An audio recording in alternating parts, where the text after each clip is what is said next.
E já começo com um assunto que a gente tratou a semana inteira sobre isso.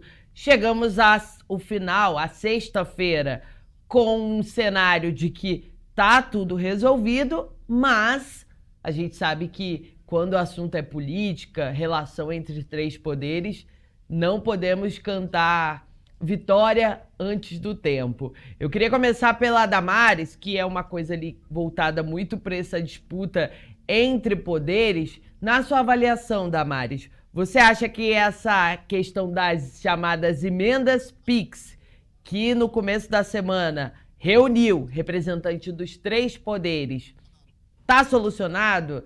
Vai ser resolvido ou ainda teremos alguma disputa de protagonismo? Mais uma vez, bom dia para você e para o Thiago. Bom dia, Yasmin. Bom dia, Thiago. Bom dia a todo mundo que nos escuta. É um prazer estar aqui hoje comentando esse tema super polêmico que tem ocupado a pauta de Brasília. Eu quero destacar um assunto principal, que é a dinâmica entre os poderes. Nós estamos em ano eleitoral, teremos disputas eleitorais em todos os municípios, estados, e quando a gente fala de emenda PIX, orçamento impositivo, a gente está falando de recurso público e recurso eleitoral. E é interessante, Yasmin, Thiago e todo mundo que nos ouve, a gente tem em mente que as questões constitucionais, elas são voltadas para o desenvolvimento de um processo de equilíbrio instável, porque envolve aí os três poderes. Então, não é uma decisão, um caso judicial que está resolvido, pronto, e não se fala mais nisso. Na verdade, é um processo de diálogo entre o Supremo Tribunal Federal, Poder Legislativo, Poder Executivo, para que se chegue a um consenso coordenado. E outro aspecto que eu quero chamar a atenção é essa nova postura do Supremo Tribunal Federal de dialogar, de mediador dessas disputas entre os poderes. Porque, tradicionalmente, o Poder Judiciário ele tem uma posição mais de recolhimento, ele só atua de ofício quando provocado, e cada vez mais nós vimos isso no marco regulatório das terras indígenas, e agora nessa questão dos orçamentos públicos, o Supremo atuando como um protagonista e mediador de diálogo entre os poderes. E, por fim, eu quero pegar um gancho com o assunto que estava sendo tratado antes da gente entrar no ar, que é a questão do racismo. Né? Todas as fotos que foram publicadas sobre essa reunião entre os três poderes para chegar a um acordo mostravam só homens brancos discutindo o orçamento que é de todos nós. A única mulher presente na reunião com representantes dos três poderes era a ministra Carmen Lúcia. E aí o Thiago, que é especialista em tributário, depois pode, né, confirmar esse ponto de vista, porque nós mulheres somos 51% da população. Contribuímos em igualdade de condições com os homens. Na hora de decidir onde esse dinheiro é aplicado e como, são os homens que decidem. Então, essa questão de gênero, do machismo, que dialoga também com o racismo, é uma questão que precisa ser enfrentada, porque cada vez mais nós vemos que, nos altos escalões no Brasil, apenas os homens têm voz.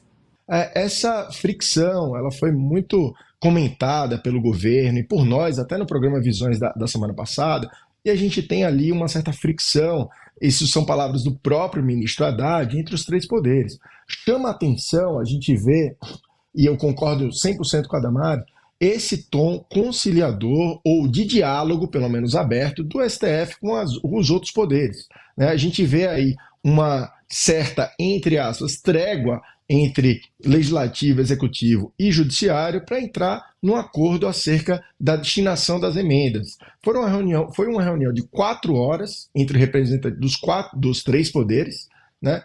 E saíram de lá com um determinado acordo. Os ministros cumpriram o que já vinha sendo o histórico de ratificar a decisão, né, manter a decisão de Flávio Dino, e agora se está entrando em acordo sobre um maior grau de transparência e mostra da destinação do recurso público. O ministro Barroso ele foi muito feliz na sua exposição, poucos minutos após essa reunião do governo, dos três poderes, em falar que a intenção do judiciário é promover uma maior transparência na ida e vinda do recurso público, que é um recurso de todos nós. Mas a gente precisa ver qual é o limite do judiciário nesse momento, né? A intenção é boa, mas a gente fica de olho para ver o equilíbrio entre os três poderes para que o judiciário não desencadeie ali uma guerra com o legislativo.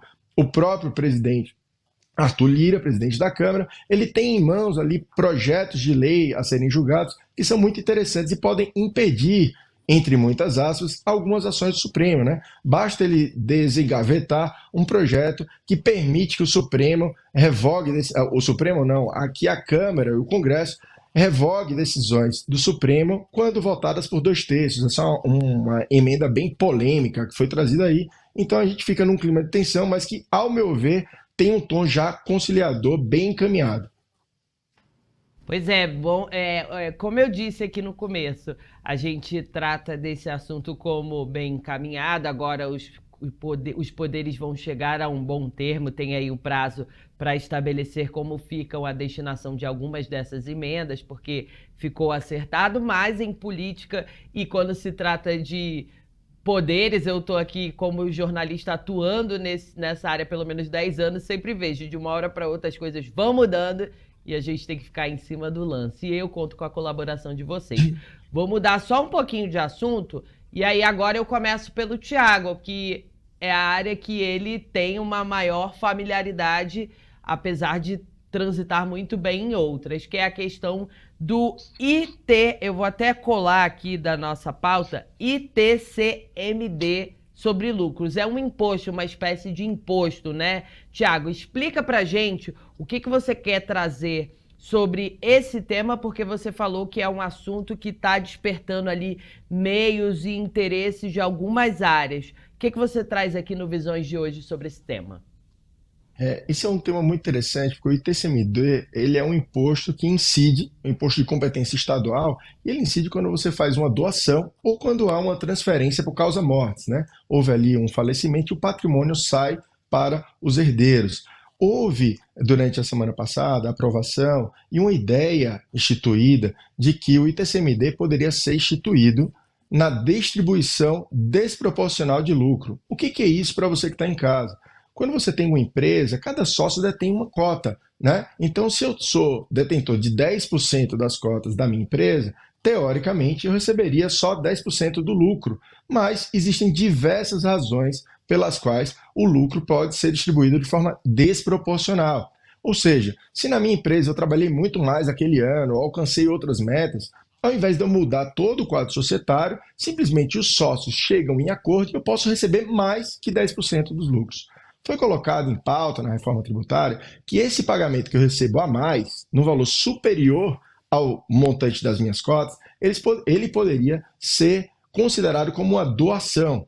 É interessante, ontem eu estava num evento que era fechado só para auditores fiscais estaduais, eu estava lá como representante dos advogados, e a grande pauta dos auditores era tentar coibir a transferência de patrimônio sem que houvesse o pagamento quando se há uma doação, né? Ou a doação ou a distribuição desproporcional de lucro.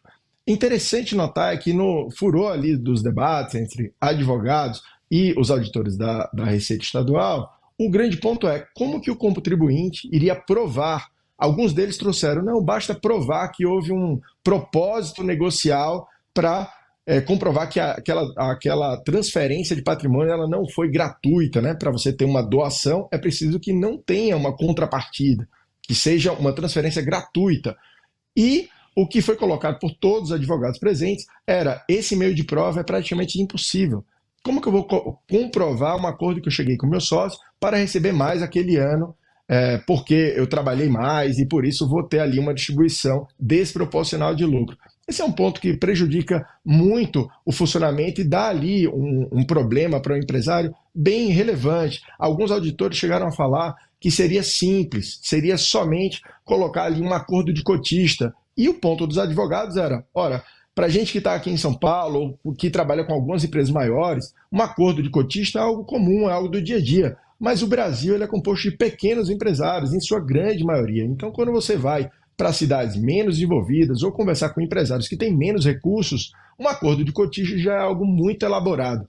Enfim, eu destaco aqui que a gente precisa acompanhar bem essa medida para que não seja travado o empresário em mais uma de suas atividades. Não basta ele ser amplamente tributado na sua atividade empresarial E quando houver a distribuição aos sócios, se tenta aí uma investida que vai ser muito difícil para o empresário provar que essa transferência não foi justificada. Então, vale bastante a pena a gente ficar de olho nesse ponto para a gente não ter ainda mais um enforcamento do empresário com mais um imposto.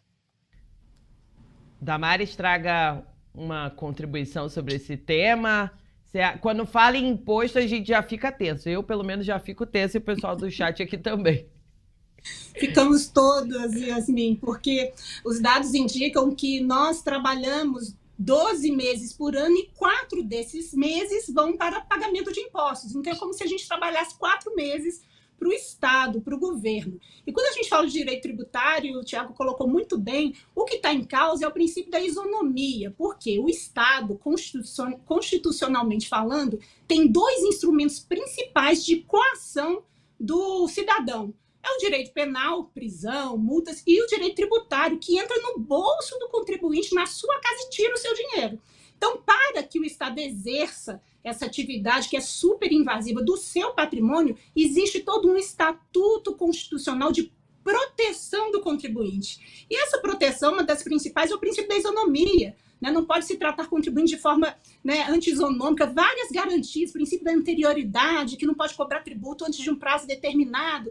E quando estamos falando de reforma tributária, o ministro Dias Toffoli falava ontem mesmo que é inevitável que essa questão seja constitucionalizada no Supremo Tribunal Federal, questionada, porque direito tributário, tirar o dinheiro do contribuinte, trabalhar 4 meses e praticamente não ver o retorno desses tributos, envolvem questões constitucionais caríssimas a todas nós, não apenas os empresários, mas cada cidadão, porque nós sabemos que a carga tributária forte aqui no Brasil mesmo cai sobre o cidadão comum, o assalariado que tem lá a sua CLT e é tributado na fonte, depois tem que fazer uma declaração de imposto de renda que nem sempre recebe de volta o que ele pagou, seja indiretamente mediante serviços públicos ou seja diretamente mesmo com a restituição. Então é um tema que toca profundamente o bolso de cada um de nós. É interessante, né? Apenas para complementar aqui o que a Damares falou, sempre que a gente fala de tributação e tributação de empresário, esse ponto ele é muito forte. A gente não pode esquecer que o empresário ele não é tributado sozinho.